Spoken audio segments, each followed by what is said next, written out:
Hi guys, welcome back to Humble Horology. Today I'm really excited to bring to you my long-term 3-year review on my Seiko Padi Turtle. Now I can't actually believe it's been 3 years since I purchased this watch.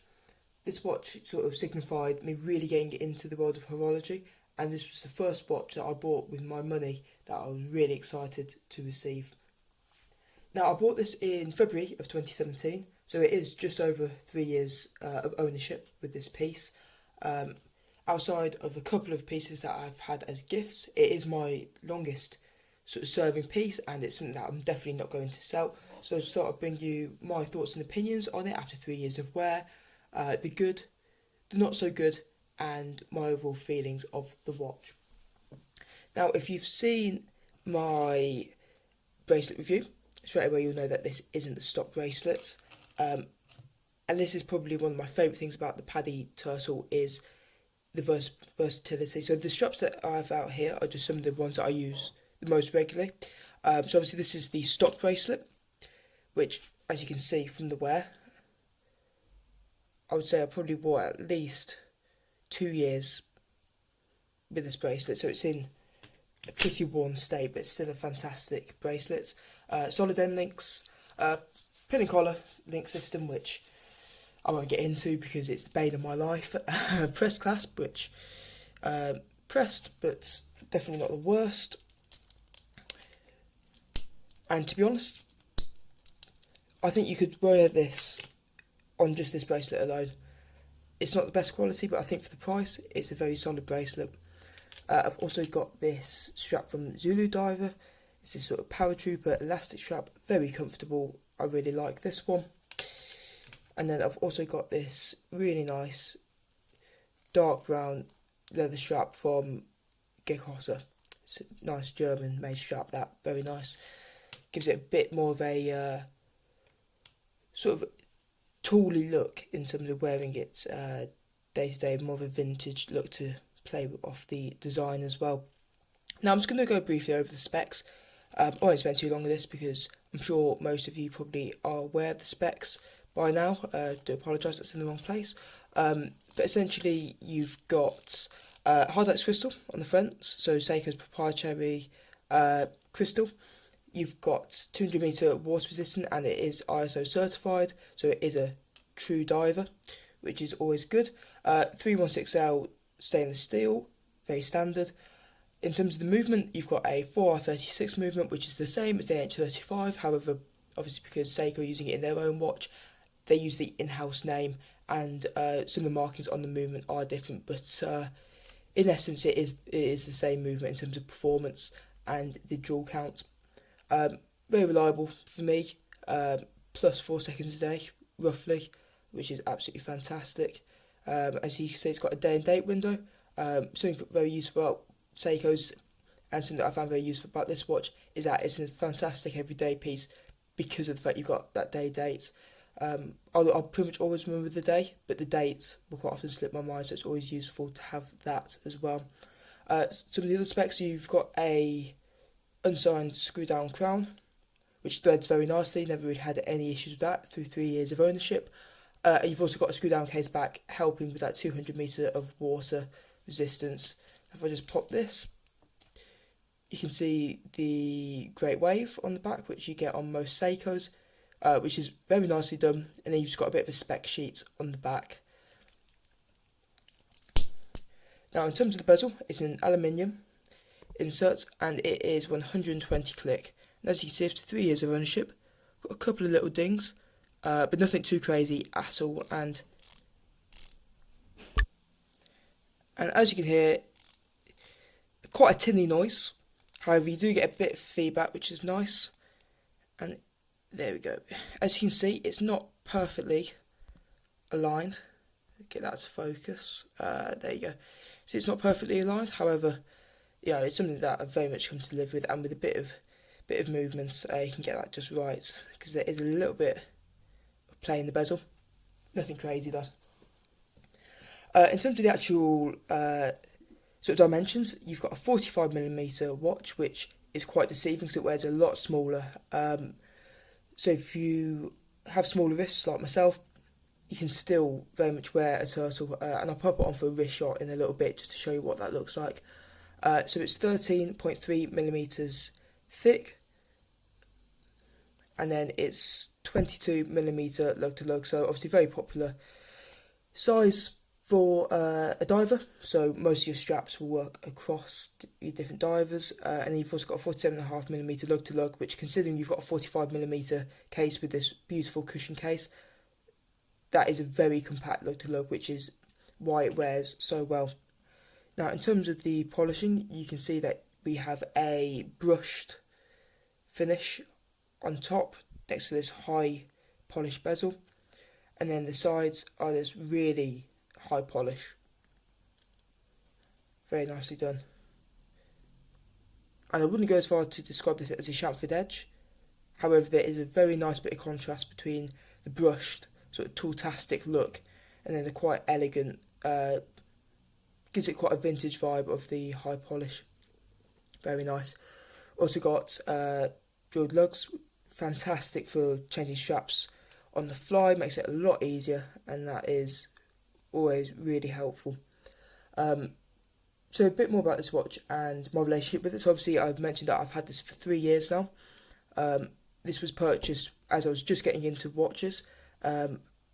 The first watch I bought with my money was a automatic rotary watch, which it was okay actually. I think I loved the design. It was a skeleton piece, but then this was the first watch that I saw and knew that I had to purchase.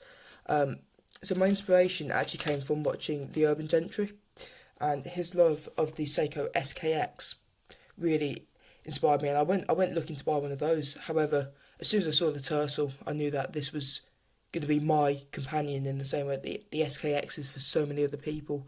And to be honest, the thought of buying a watch at that price, and this was before the hyperinflated price we've got now since it's been cancelled, didn't really feel right to me. It felt like a lot of money when this watch was not much more. I paid £270 for this, which, even in today's market where this watch has been out for quite a while, that's still a good price. And this was in a time where you couldn't really find the watch at all. So that was great. And I think with this Seiko, it is a companion watch. I feel very differently to this than I do to some of my other pieces. I really enjoy my other pieces. However, this has such a unique feel, and I've got so many memories with this watch because it's built so well that I'm not scared of having to babysit it or not doing certain activities with it on. Pretty much every holiday I've been on since I purchased the thing, I've stuck it on a strap like this or a rubber strap, which I should have got out really. And I've been straight in the pool, straight in the ocean. Been on relatively sort of rugged holidays where I've needed something that can take a bit of a beating, and this hasn't ever failed me.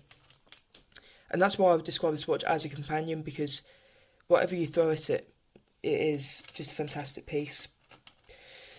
I think the market has changed in the last 3 years though. I think micro brands and the sort of re-emergence of them on such a mass scale has really put the value proposition of a lot of Seiko and some other brands into question. In terms of what I'm wearing at the moment, I've got my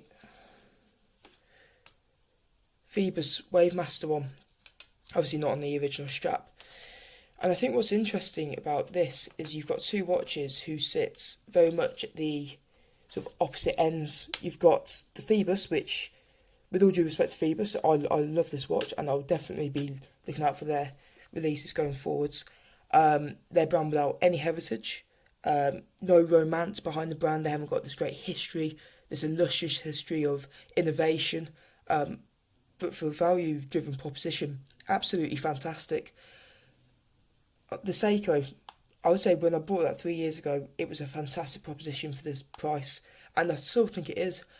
But when you can buy one of these, I paid about £160 for this. It was on sale. I think now it's about 200. You're getting a ceramic bezel, sapphire, the same movement, just the NH35 variants.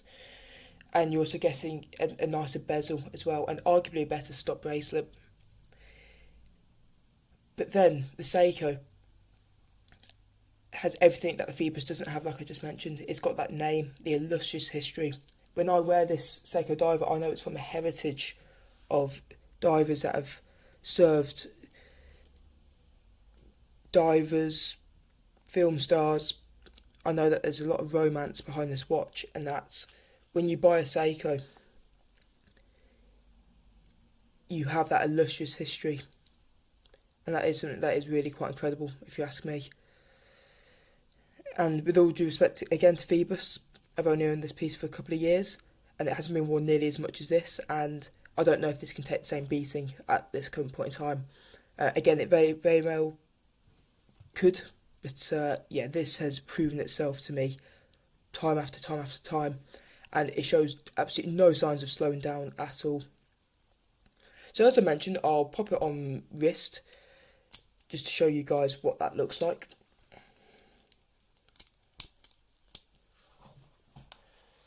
There we go, so that's the Seiko on wrist. Let me just move my camera slightly. So as you can see, it is quite a substantial piece. However, it does wear very well indeed. And I'm still loving that AliExpress Jubilee bracelet. If you haven't seen my review of this, you'd be surprised by how good it is. Click on my channel and have a look at that after this video. Now, if anyone's interested in buying a Turtle going forwards, you've got quite a few options. Now, obviously, you've got the original release, which is the first since, I believe it was the 80s where the original was released.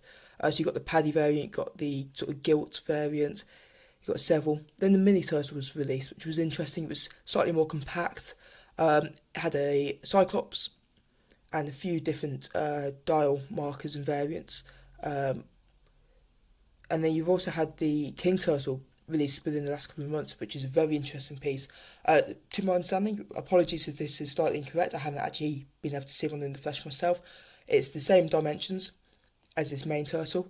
It does have a Cyclops over a day and date, but then it has a beautiful looking ceramic bezel, and it's certainly got this, what people are describing as a grenade dial, which is very interesting.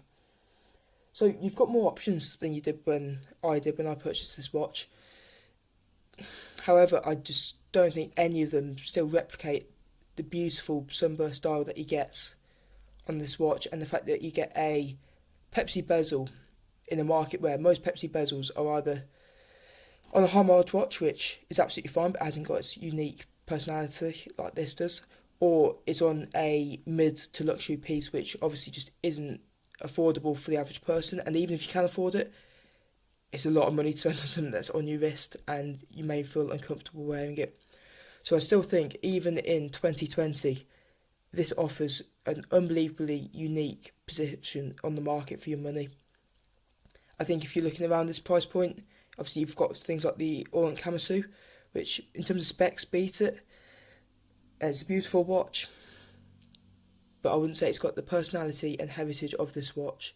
And that's why the Seiko Padi Turtle is still the best diver under £300 in my opinion.